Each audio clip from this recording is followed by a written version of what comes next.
Donc bonjour, ici c'est une petite capsule sur l'introduction au contrôleur PID.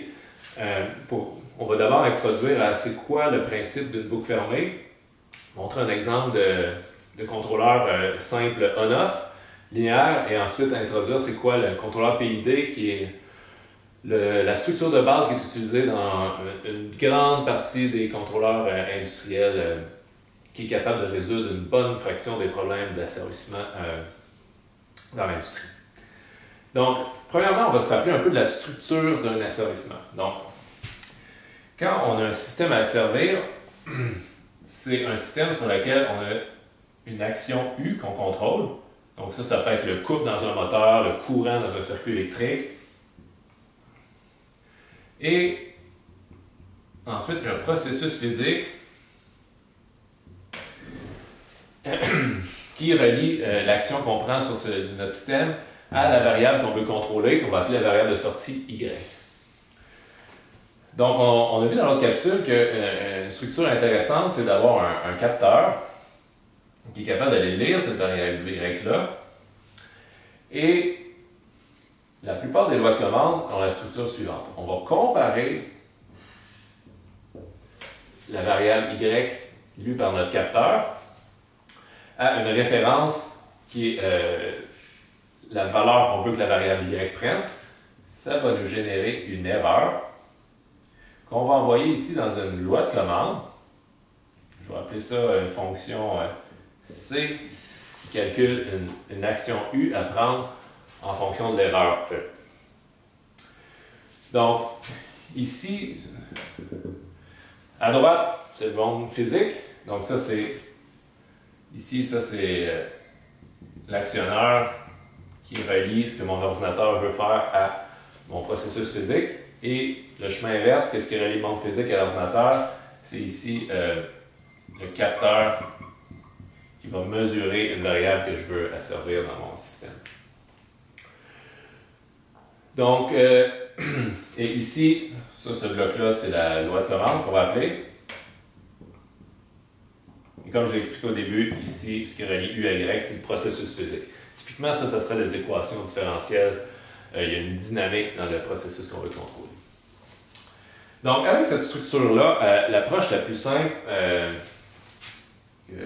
excusez mon anglicisme, on va appeler on-off, ça serait de dire si Y est plus petit que la valeur désirée, je vais envoyer un U qui pousse Y vers le haut.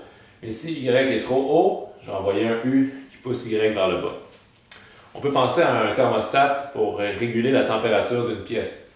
Si j'ai une erreur trop grande, il fait trop froid dans la pièce, le calorifère ou l'élément chauffant qui chauffe ma maison va s'allumer. Si la température est trop haute, il va se fermer. Donc, par exemple, la loi C, dans ce cas-ci, ça pourrait être U est égal à, par exemple, U max si erreur est plus petit que 0 et 0 si erreur plus grande ou égale à 0. Ça serait typique, par exemple, d'un système de chauffage. Donc, une façon de représenter cette loi de commande-là, ça serait, pour celle-là, on peut la représenter comme c'est quoi l'action U qui est décidée en fonction d'une erreur. Donc ici, pour celle-là, j'aurais une loi comme tout ou rien, comme ça. Ça peut fonctionner pour des systèmes simples, comme justement réguler la température d'une maison. Mais pour des systèmes où la dynamique est un peu plus compliquée, qu'est-ce qui va être problématique? C'est que, typiquement, on va observer des comportements du type, imaginez que ça c'est un graphique en fonction du temps de la valeur de ma variable Y que je désire réguler, puis que la ligne rouge c'est ma référence. Supposons que ma référence ne change pas, on fait juste essayer de réguler une température constante par exemple. Mais qu'est-ce qui va arriver, c'est que je vais mettre mon système à on, puis là, dès que je vais dépasser une certaine erreur, mon système, il va avoir un certain délai avec mon capteur capte qu'on a dépassé. Là, la température va se mettre à décliner. Là, oh, quand on va capter qu'on est repassé en dessous, ça va réchauffer. Et on va voir des oscillations comme ça qui vont dépendre en fait de la rapidité du système. Donc, en fait, dans certains cas, ça peut être intéressant et même utile d'avoir des oscillations comme ça, mais pour plusieurs systèmes, d'avoir un système qui est toujours à osciller entre un effort maximum et un effort zéro, ça peut créer des oscillations, exciter des modes de vibration ou ça peut causer toutes sortes de problèmes. Donc, la variante la plus simple qui est une alternative à ça, c'est une loi de commande où on pourrait substituer le bloc ici juste par un gain constant. Donc, la loi de commande, on va appeler linéaire, ou plutôt, on va appeler ça proportionnel. Dans ce cas-ci, ma loi de commande C, ça serait U égale K fois E. Donc, un gain entre l'erreur et l'action qu'on commence sur le système. Si je refais mon petit graphique ici qui représenterait c'est quoi U en fonction de E, ça serait une pente comme ça, où la pente c'est la constante K ici. Ça peut être intéressant parce que on n'est pas oscillé entre un effort maximum et minimum tout le temps. C'est plus graduel. Donc, si j'ai une grosse erreur, je vais avoir une grosse action. Si j'ai une petite erreur, je vais avoir une petite action. Mais, ça peut fonctionner bien pour des systèmes simples, mais ça ne règle pas le problème des oscillations pour un grand nombre de systèmes. En fait, ce qui va arriver souvent, c'est que on peut se retrouver avec une situation où mon système va avoir des oscillations comme ça. Il n'y a pas de discontinuité à cause d'une loi discontinue, mais on peut se retrouver avec des oscillations. L'exemple le plus simple de ça, c'est supposons que je veux réguler un système, vous pouvez voir ça comme un véhicule, donc juste une masse, et que mon actionneur, qu'est-ce qu'il fait, c'est qu'il me fournit une force sur une masse. Supposons qu'il n'y a pas de friction du tout et que c'est juste une masse parfaite et que je veux contrôler dans le fond la position de cette masse-là qui va être ma variable Y ici comme ça. Si on regarde l'effet d'une loi comme ça, supposons que ma référence c'est la position ici, alors l'erreur dans le fond entre les deux,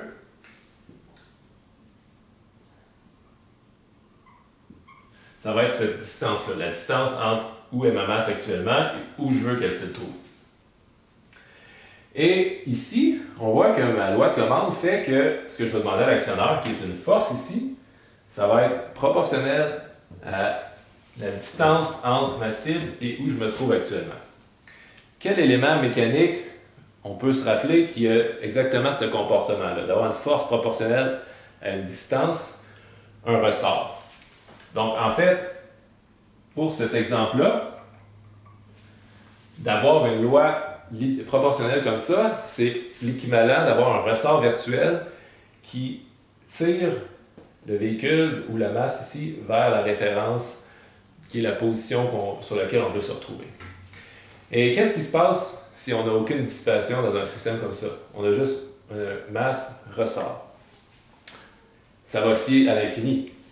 Notre système va arriver ici, il va dépasser, le ressort va le ramener, il va revenir, comme ça. Et même si j'ai un peu de dissipation, peut-être que je vais avoir quand même des oscillations, je vais peut-être être amorti, puis les oscillations vont diminuer, mais ça peut quand même être un problème. D'où l'idée de rajouter des termes qui va nous amener à l'idée d'un contrôleur PID. Donc, c'est quoi le contrôleur PID? PID, c'est pour proportionnel, intégral, dérivé.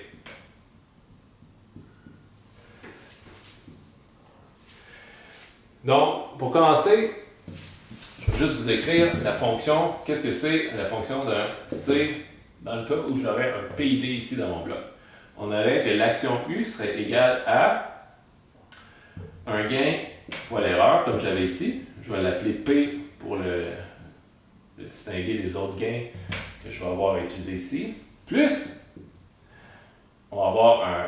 Je vais commencer par celui qui est dérivé. On va avoir un gain qu'on va appeler KD pour dérivé fois la dérivée de mon erreur.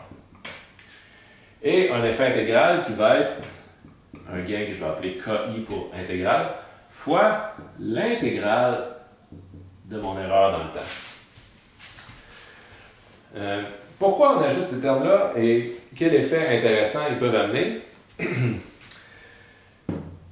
Premièrement, regardons celui-là, le gain dérivé. Si on revient à mon système physique, si on pense d'un point de vue physique, qu'est-ce qu'il faudrait rajouter dans le système pour pas que les oscillations soient trop grosses ou pour les diminuer?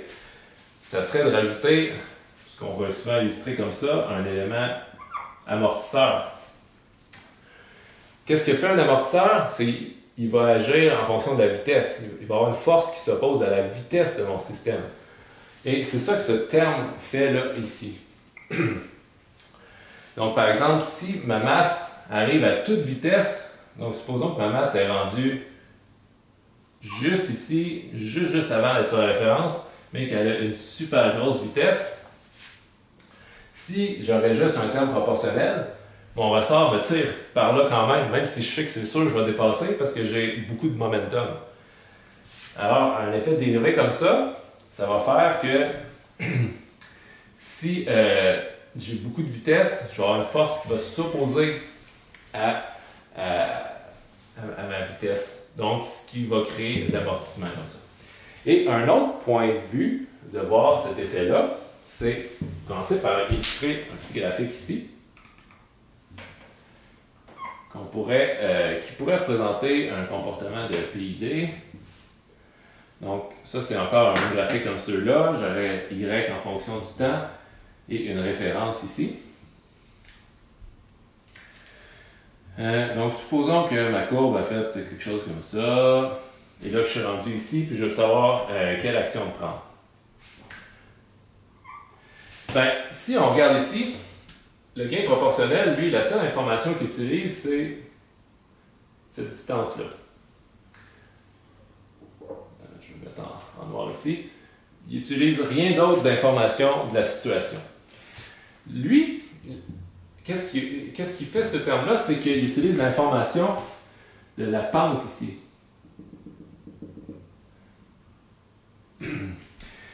Si on regarde des E, des T, ça nous donne l'information de la direction, la tendance actuelle. Donc, on peut voir ce terme-là comme si mettre un gain dérivé, c'est comme si on se projette dans le futur. Puis on dit, ah, si je me projette dans le futur, je vais être rendu de l'autre côté de ma référence, donc je vais mettre une force qui s'oppose tout de suite, je ne vais pas attendre d'être de l'autre bord. Donc, c'est ça l'effet de ce terme-là. Puis en fait, si on regarde par exemple l'erreur qui serait un temps, ça mettons c'est le temps t, mais qu'ici je me projette dans le futur à un t plus delta t.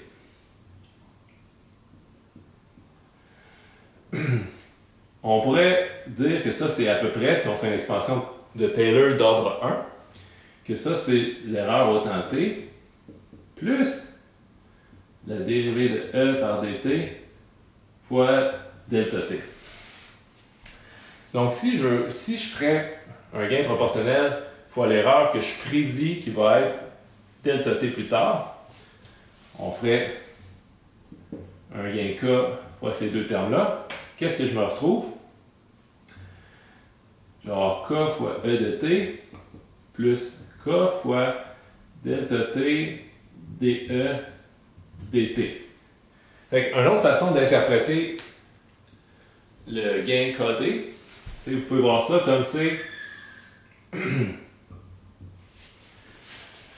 un gain proportionnel sur la position qu'on se projette delta t dans le futur, ici.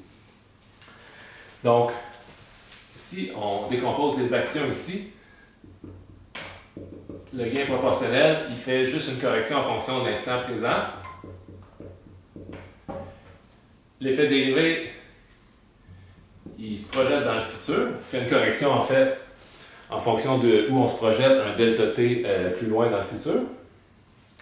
Et, pas de grande surprise, ici l'effet intégrateur que je vais expliquer, c'est l'inverse, c'est utilise l'information du passé.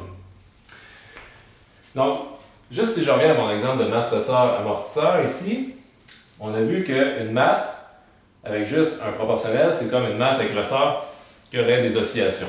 Donc, on peut rajouter l'effet prédictif avec un terme dérivé pour contrôler les oscillations de mon système. Donc, plus on mettrait un gros effet dérivé, plus mon système serait amorti et on pourrait calculer des gains codés, par exemple, pour avoir aucune oscillation. Une autre source de problème qui pourrait se retrouver, qui arrive couramment pour des systèmes physiques, c'est qu'il y a toutes sortes d'incertitudes dans le système. Et par exemple, un système physique va avoir tout le temps de la friction sèche. Donc, ça se peut que ma vraie masse, je me retrouve arrêté ici, juste avant ma cible.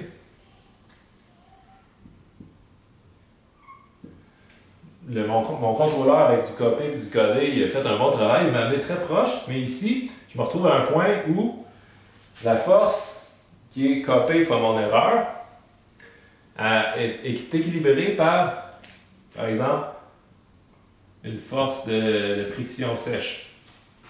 Donc, par exemple, si je veux positionner mon tableau ici, si j'applique des grandes forces, je vais positionner mon tableau, mais quand je arrive à la fin pour positionner précisément, il y a un certain point où mon tableau ne bouge plus malgré une petite force. Donc, je n'atteindrai jamais exactement la cible pour un système comme ça. Et le terme intégrateur, il sert principalement à corriger ce genre de phénomène-là.